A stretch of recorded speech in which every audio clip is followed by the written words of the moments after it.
just might make a connection with the person. So again, this is an energetic, kind of more like a yin energetic connection spot. You know, your fingers are more pointy. They're more like, you know, but here is very important for connection. So I just let him breathe, and his belly, of course, is a, you know, is a very important energetic spot as well. So it's the solar plexus chakra, so that's the self. Yeah. So you're connected with that. Connecting, it's just like, because, you know, everything's been busy, we've all been getting here and that sort of thing. So I'm just sort of, you know, when I breathe, make sure you're not breathing on his, especially his face. You know? So it's just a little, and I might just move that around a little bit. It's more like saying, "Hi, Dave," you know. But also connecting with here, not just the mental, you know, so it's more, it's like I acknowledge you, you know.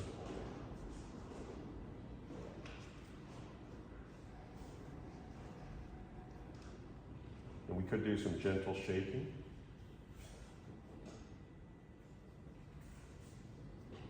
And immediately we can see he's got a pretty good breath. You know, he's not a shallow breather. He's able right away to breathe into his belly. Okay? So that's a really good sign.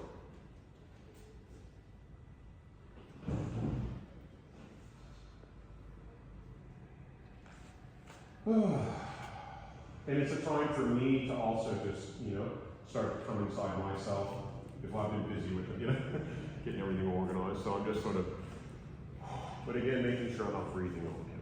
Okay? So just like a little connection.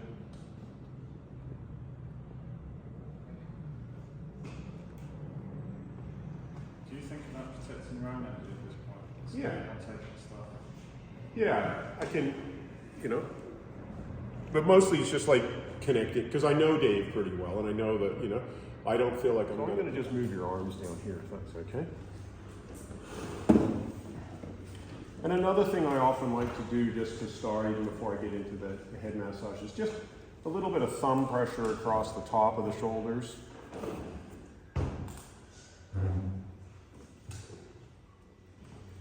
And even into his neck a little bit.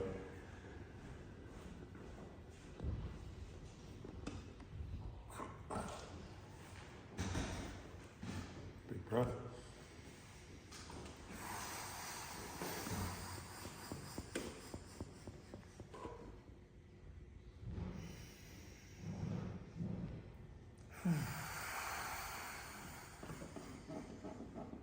And again, we're getting that really good releasing breath.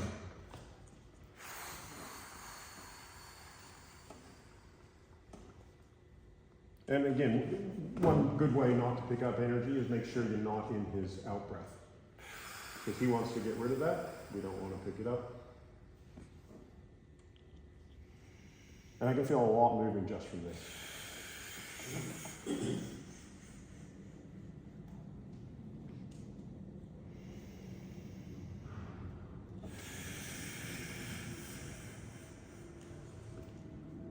And then I'm just going to let him breathe and just feel that breath going all the way from his belly. So again, we've got what we call the Sushumna in Ayurveda, which is basically a channel that connects all the chakras. Yeah? And that's what I'm looking at opening here, right, with the breath. And then this area, like I said, is part of that, the third eye chakra. Right? I'm just going to straighten this right there. And one more.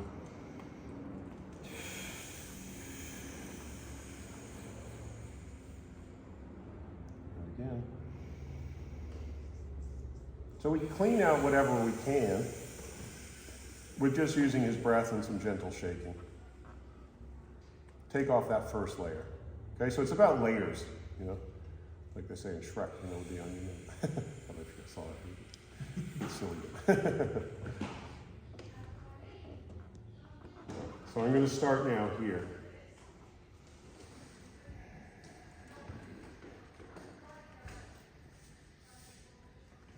And again, just feeling this very important area here. Not too hard, can be quite tight on a lot of people, so I'm just going in medium pressure.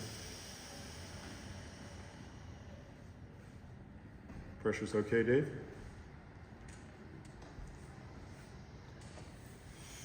And I can also do this, where I'm holding this spot up with my right hand and my left going around the sinuses.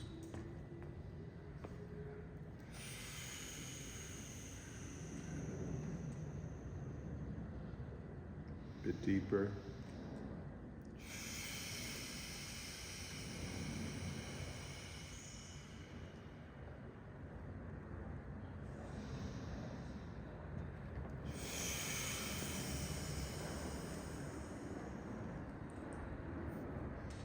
I'm just keeping my pace fairly slow trying to tune into his breath so that I'm not stirring up more than what his breath can release. And also, if you work with the breath gradually puts that person into a deeper state of consciousness. So we don't want to do jarring moves that are going to constantly have him tightening up against me. Right? We want to sense as much as possible. We're better off, especially when we first start, not going too hard, so that he's not going to tighten up against me.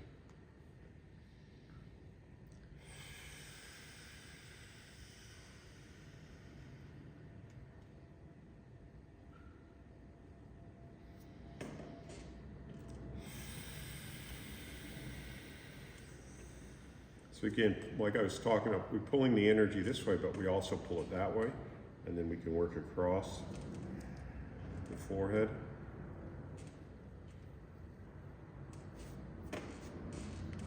And starting to feel how tight he is in these spots here, okay, just above the ears. And he's holding some stuff in here. But again, not too hard where he's tightening up. It can be a painful area. And then just coming into the scalp.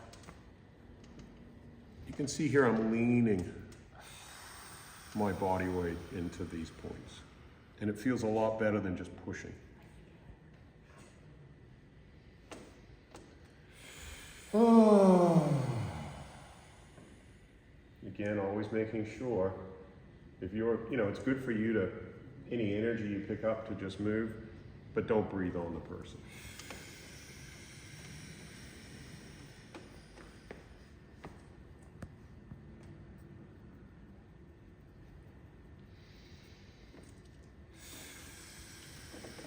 This is a really important spot right here as well. So I'm just holding that. I'm going to let him breathe. And I'm holding two thumbs, so it's basically in alignment with this, which is basically the big toe belly band.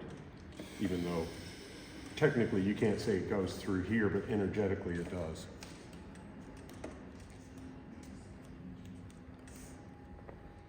And then it joins actually with the big toe sacrum band in one continuous. And now what I'm going to do is this technique here, where I'm actually projecting energy through this point of the trident into these spots here. And to start with, quite gently, finding those spots and then moving his head side to side.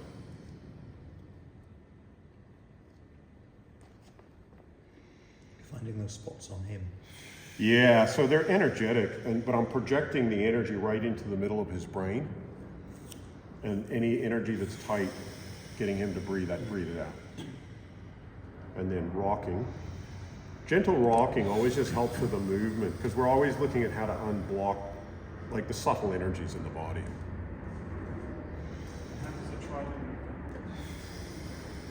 So my pointer finger is the point and the supported. So it also helps physically because it gives more strength.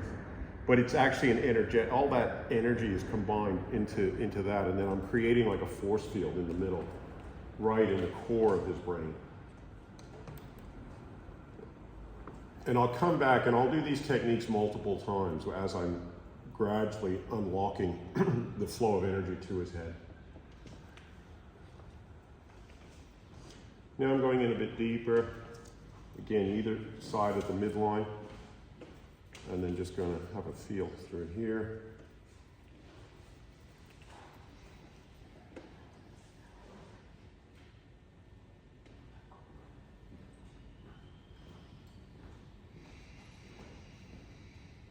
And you can see, you hear that breath is a breath of him going into just a deeper state of relaxation, yeah.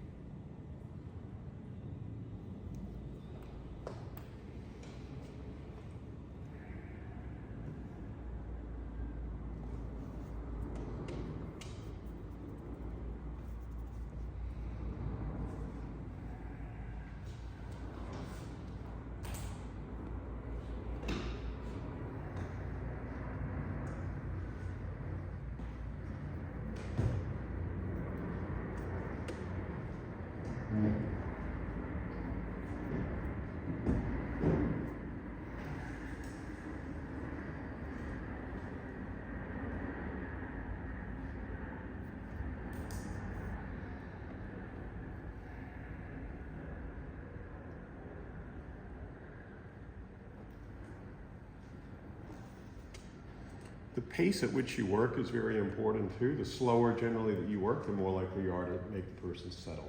Okay? So don't be in like a frantic or a rushed frame of mind when you massage. When I learned early on, I spent a fair bit of time working with Japanese Zen shiatsu practitioners, and they said Westerners almost always work way too fast. When you think about like Zen, you think about like the awareness of holding a cup. And when you actually practice like that, it puts the person into a much more relaxed state. Oh.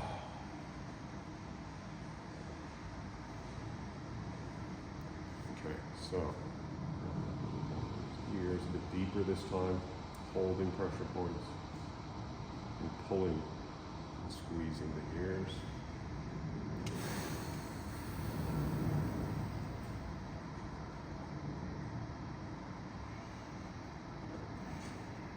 I'm just going to get you to open your jaw a little bit, okay? So I come from almost near the ears when I'm working the jaw, and this is such an important area. You really want to get in and feel, see how close I am there to the ears? Okay, that's the TMJ, temporomandibular joint. And I really want to feel the tension that's right in here. But fairly gently, because it can be a very painful area. Right? And Dave's definitely got some tension in there. So again, mostly what I want to do is bring awareness to the tension and let him breathe it out. And sometimes I'll follow that tension up towards the upper jaw, and sometimes I'll follow it towards the lower jaw. And always I'm doing things like circular rotations with my fingers and coming right up into here. And again, letting him breathe, because that can stir up a lot, so just let him catch his breath.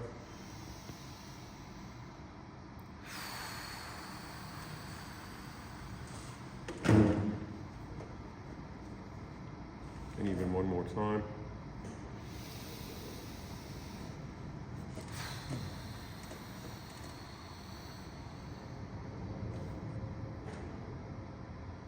And again, just coming in. This time I'm working more on the left side. And again, there's a particular point here that's very tight. But again, it's not about, ooh, how hard should I go in there? It's about bringing awareness to it and letting him breathe it out. Because this is an area where if you go too hard, people will just tighten up against you. And it'll completely wreck your bridge of trust. I think that's the worrying thing for me, is how deep to do it for people. Because I don't want to break the bridge of trust. Right. Yeah. Err on the side of caution. Yeah. Okay. And just sense, you know, who they are. Obviously, I haven't worked on Dave for a few years, but I have worked on him, and he's a teacher and things like that, so he knows. But still. Yeah, you do learn people the more you kind Right. of work on them. That's right. Yeah. But it's always the first one, isn't it? It's always the first one. I call it the toing and the froing, because you're sort of, ooh, too hard there. You don't know them. Oh, this is good. It's starting to let go, but it's quite locked up in there. And that again is going to be one of the things why I like to do this early on in the piece, is because I want this open. Like if I'm going to work on his belly, I'm going to work anywhere, I want the flow of energy just to come out. I don't want him to have a tight jaw, because what that's going to do is trap everything. Okay? So what I can do is just open his jaw a little bit more, hold that open, and then gently come into here. Oh, he's got this one band right in here that's stubborn. Yeah, very tight there. And that may be held through here. So it may give me a suspicion that this is held here, this is held here, and I may not release that just through doing his head, but it gives me a good diagnosis that his thumb is probably tight. Yeah. And it's just on that side you feel that tight band? Well, no, it's tight on this side as well. I just haven't worked it as much, but I know it's tight right in here. Do you mind if I feel it? Sure, go ahead. Right there. In there. What's that? Oh, yeah. Okay? Yeah. And it's almost not letting go from me doing his, so I'm thinking, okay, I gotta do his thumbs, get that jaw loose, and it's both sides. He's got it on this side too, where it's just, yeah. You're welcome to feel this side if you're wanting to.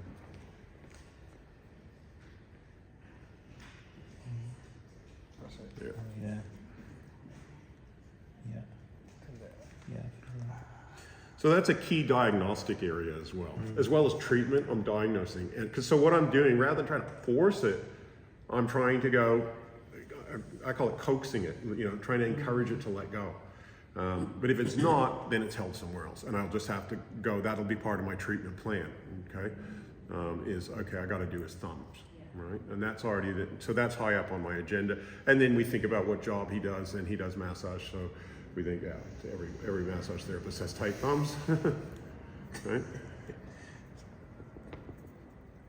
So I'm just going to come and do a bit more up here.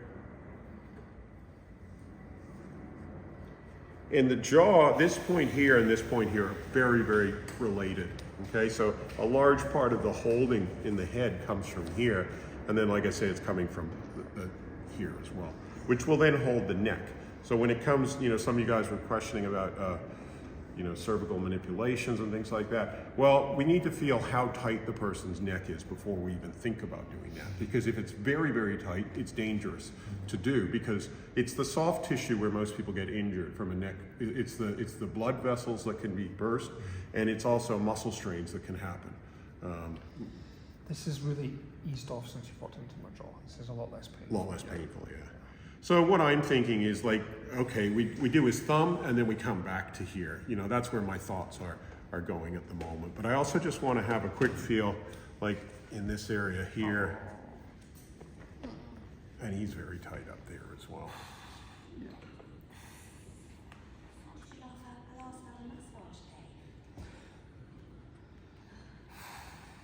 Part 2004.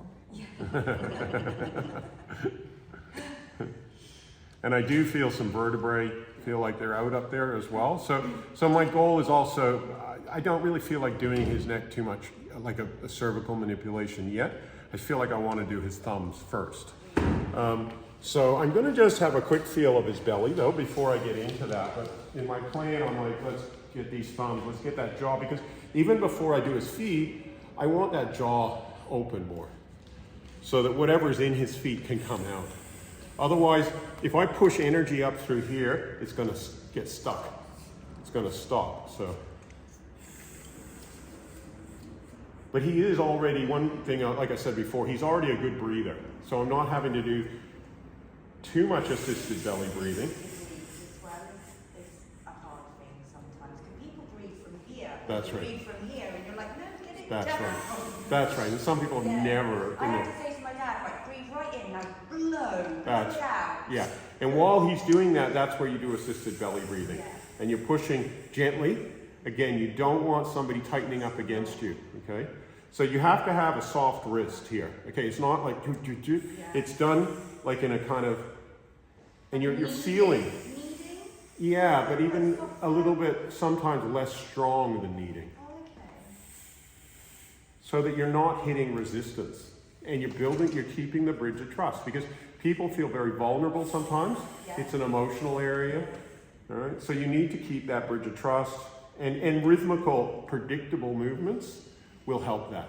So not some sort of, that stuff's going to make people go, whoa, what are you doing, right? But if you're just doing the same thing, he's in a nice, relaxed frame of mind, could be more, but The same pressure. same pressure, or a 5% increase, not a 20%, As it goes. as it goes. But I'm okay with what's going on. I can feel something going on in here, and immediately you can see that. Yeah, and that's definitely coming from his big toe. Okay, but I'm wanting, my first priority, I think, is this arm, okay, and then that arm, and then his legs. And as a first overall, because I'm doing I'll do a bit of general treatment today, rather than, really get stuck into like a toe. I might get stuck into his thumbs if I got, we'll go to lunch or something, so I got a bit of time. So that's my plan. First of all, I've got him into that space, going to do a bit of breathing. Now I'm going to do his thumb, but I might just have a quick lube break.